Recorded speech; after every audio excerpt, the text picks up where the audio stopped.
Olá, meu nome é Débora, uma imperfeita, falando do que é perfeito. Nesses dias, nós permanecemos falando sobre o livro de Êxodo, as revelações desse livro tão profundo e incrível que Deus tem trazido para nós todos os dias. Abre comigo a sua Bíblia no livro de Êxodo, no seu capítulo 9. Separa um papel e uma caneta e vai registrando aquilo que o Espírito Santo de Deus fala ao seu coração. Agora no capítulo 9 de Êxodo, a Bíblia vem falar conosco sobre 3 pragas que o Senhor enviou ao Egito como resposta à teimosia, à insistência e à dureza de coração de Faraó. Então, a próxima praga que o Senhor ele alerta, ele avisa antes Faraó que ele faria é permitir que os rebanhos, e nisso inclui todos os tipos de animais que ele tinha no campo, desde cavalos, jumentos, camelos, bois, ovelhas, tudo que fosse rebanho egípcio morreria, e o rebanho que fosse do povo hebreu viveria. A eles nada aconteceria. Deus avisou que ele faria essa distinção. E Deus vai se apresentar aqui para Faraó. No capítulo 9 de Êxodo, o Senhor vai se apresentar para Faraó. Até então, o Senhor estava se apresentando dizendo: eu sou o Senhor, eu sou Deus, eu sou o grande eu sou. Mas olha, agora Deus vai se apresentar assim para Faraó: eu sou o Senhor, o Deus dos Hebreus.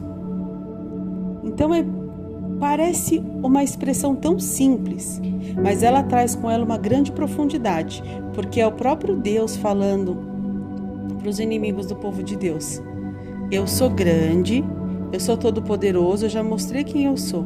Só que agora deixa eu te contar quem eu sou. Eu sou grande, forte, poderoso, eu domino sobre a natureza, eu domino sobre a terra, eu domino sobre tudo. E eu sou Deus dos Hebreus. É o próprio Deus nos defendendo e falando: eu sou o Deus da Débora, eu sou o Deus da Maria, eu sou o Deus do João, eu sou o Deus. E aí fala o seu nome. Deus está se apresentando para o seu inimigo, dizendo: você já viu que eu sou poderoso, só que agora eu vou te falar, eu sou poderoso, mas além de poderoso, eu sou o Deus da vida dele, eu sou o Deus da vida dela. E aí então, o Senhor avisa Faraó do que ele vai fazer. E Faraó permanece com o coração endurecido. Claro que nós sabemos que é permissão de Deus, porque o próprio Deus, ele vai falar em Êxodo 9, que se fosse da vontade de Deus ter exterminado por completo os egípcios, Deus já o teria feito. Deus, ele mesmo fala, o próprio Senhor diz: eu só não fiz e estou permitindo isso tudo que está acontecendo, que é para que toda a terra saiba da minha grandeza, do meu poder, de quem eu sou. Porque se eu mesmo quisesse simplesmente ir lá e em 1 segundo arrancar o fôlego de vida de todos os egípcios, o Senhor já teria feito. Mas eu vou mostrar quem eu sou, para que o povo, para que as pessoas venham saber que eu sou poderoso e que eu domino tudo. Desde a atmosfera até o que tem na terra, tudo está sob o domínio e sob o controle de Deus. E assim foi o que aconteceu. E a morte do rebanho foi uma manifestação de Deus quebrando ali o orgulho, quebrando o orgulho do povo. Porque quando o Senhor tira o rebanho das nossas vidas, tira o rebanho da vida de alguém, o Senhor está tirando ali a alimentação. E não é que Deus vai deixar ninguém passar fome, não. Mas talvez tire aquele padrão de alimentação. Ali as ovelhas, elas representavam um lã para fazer roupas, então Deus vai e trabalha no vestuário. Deus vai lá e trabalha no transporte. mexe no seu direito de ir e vir, ou como ir e como vir, né? Porque ali tinham jumentos, camelos, cavalos, que eram justamente animais utilizados para este fim. E quantas das vezes estes animais eram usados para trazer um certo conforto, uma certa agilidade, para diminuir o peso, a força, a dificuldade. E aí é assim que nós vamos vendo que o orgulho vai sendo quebrado quando Deus manifesta ali um poder, permitindo ali a morte desse rebanho dos egípcios. Só que além disso, os egípcios também idolatravam estátuas, deuses, divindades que tinham a forma de animais. Inclusive havia uma divindade que os egípcios idolatravam que tinha justamente a imagem de uma vaca. Era uma deusa. E aí, lembre-se, as pragas não são ao acaso, é o Senhor falando: eu destruo a idolatria, eu destruo essas entidades que vêm disfarçadas dessa forma. E aí, na sequência, após Faraó ainda permanecer relutando, o Senhor enviou mais uma praga, a sexta praga, que foi a praga das feridas purulentas. E olha só como essas feridas começaram.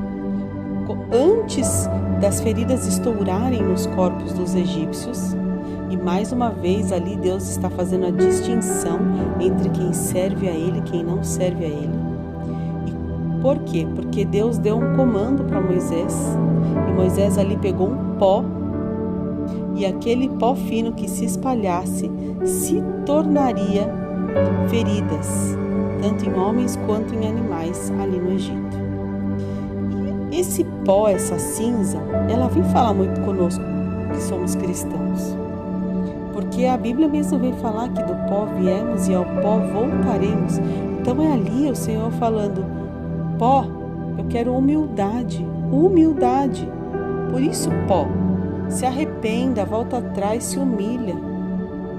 Só que ainda assim o Faraó não se arrependeu, o Faraó não voltou atrás, o Faraó estava longe de uma atitude de humildade, e aí então essas feridas apareceram.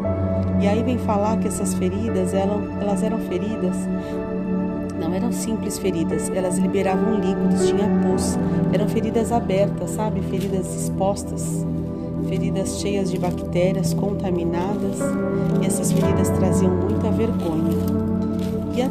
Só que até então, não teve uma praga que impediu com que os magos, ou seja, aqueles que faziam magias, aqueles que faziam as feitiçarias, aqueles... Traduz aí no que o Espírito Santo de Deus está falando. Talvez hoje a tradução aí para você seja: até então, Deus não tinha permitido algo que fosse impedir os macumbeiros, os satanistas, os bruxos, aqueles que fazem as obras de candomblé. Não tinha. Eles permaneciam atuantes, mesmo o Senhor ali fazendo, eles permaneciam de certa forma atuantes. Mas com essas feridas, a Bíblia vem dizer que não. Essas feridas provocavam tanta vergonha que eles precisaram se esconder. Eles tinham que esconder. Então, o Senhor feriu o orgulho deles, expondo as feridas abertas. E mais uma vez, então, Faraó, vai lá falar com Moisés e fala: olha, então, agora eu vou deixar, pode pedir para o seu Deus, pode pedir para o Deus dos hebreus cessar essa praga, que agora eu vou deixar. Só que então que nós vamos nos deparar com mais uma praga, o Senhor mais uma vez falando, dizendo: olha, eu sou o Deus dos hebreus, eu estou fazendo distinção entre eles e vocês. E aí, sabe que o Espírito Santo de Deus me incomoda agora? Se Deus, naquele tempo, Ele fez distinção entre os egípcios e os hebreus, a ponto de que os rebanhos de hebreu nada acontecia, o corpo físico dos hebreus nada acontecia, a água dos hebreus não virou sangue, Na casa dos hebreus não teve infestação de rã. O mal não chegou na casa dos hebreus. E por que às vezes você se deixa levar com os acontecimentos do lado de fora? Você não entende que o Deus que fez essa distinção antes é o mesmo? Que ele permanece sendo o mesmo? Ele permanece sendo o mesmo. E aí então é que o Senhor envia mais uma praga, que foi a de granizo. E essa chuva de granizo que saiu destruindo tudo, destruiu vegetação, destruiu a agricultura, ou seja, destruiu toda a colheita do Egito. Porque Egito, o faraó podia falar, bom, tudo bem, matou os animais, matou isso, mas a gente ainda tem a nossa colheita, e da colheita a gente vai viver. Não vai viver nem da colheita.